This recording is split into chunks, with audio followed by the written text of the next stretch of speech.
பாஸ்ல ராணவ் அவர்கள் வந்து பிக் பாஸ்னால பிரபலமானாரா? இல்ல பிக் பாஸ் வந்து ராணவ் அவர்கள பிரபலமாக்கிடுச்சா? அப்படின்னு சொல்லக்கூடிய அளவுக்கு சில விஷயங்கள் நடந்திருக்கு. என்னது அப்படின்னு வந்து பார்க்கும்பொழுது, அவருக்கு என்னதான் அடிபட்டாலும் கூட நான் விளையாண்டே ஆவேன் அப்படின்னு நிற்கிறாரு. அவருக்கு சப்போர்ட் பண்ணக்கூடிய வகையில பிக் பாஸ் டீமும் இருக்காங்க அப்படின்னு தான் சொல்லப்படுது.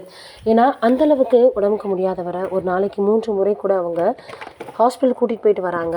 அவருக்காக வந்து பார்த்தோன்னா மெனக்கடுறாங்க அப்படின்ற செய்திகள் வெளியாகி இருக்குது. அதனால இப்போ தொடர்ந்து டெய்லியுமே அவருடைய உடல்நிலை அதாவது ஃபிசியோ கொடுக்கறதுக்காக 3 முறை வந்து அவங்க மருத்துவமனைக்கு கூட்டிகிட்டு போகிறாங்க அப்படின்ற செய்திகள் தான் வெளியாகி ரொம்பவே வயலாக பரவி வந்துட்டுருக்கு. என்னடா இது இப்படிலாம் கூட நடக்குதே அப்படின்னு எல்லோரும் சொல்லி வந்துட்டுருக்காங்க. ஏன்னா தான் வந்து ஜெயிக்கணும் அப்படின்றதுல உறுதியாக இருக்கிறாரு ராணவ் அவர்கள்.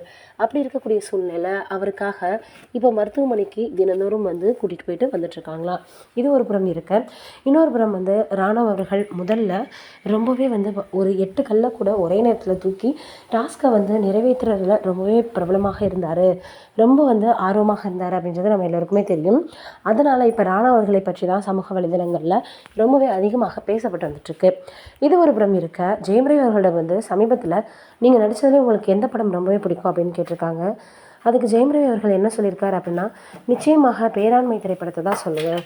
ஏன்னா அந்தளவுக்கு என்னுடைய கேரக்டரை ரொம்ப வந்து பார்த்திங்கன்னா நான் விரும்பி பண்ண மாதிரி இருக்கும். இப்படிலாம் கூட சினிமாவில் நடிப்பாங்களான்னு கேட்கக்கூடிய அளவுக்கு அந்த படத்தில் என்னுடைய கேரக்டர் அமைஞ்சிருந்தது.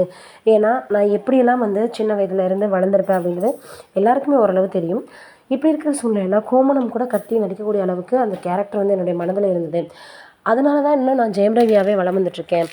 அதனால் என்னால் அந்த படத்தை மறக்கவே முடியாது அப்படின்னு ஜெயம் ரவி அவர்கள் சொல்லியிருந்தார். இப்போ அவங்களுடைய மனைவி கூட விவாகரத்தை அறிவிச்சதுக்கப்புறமா தொடர்ந்து நிறைய திரைப்படங்கள் நடித்து வந்துட்டுருக்காரு.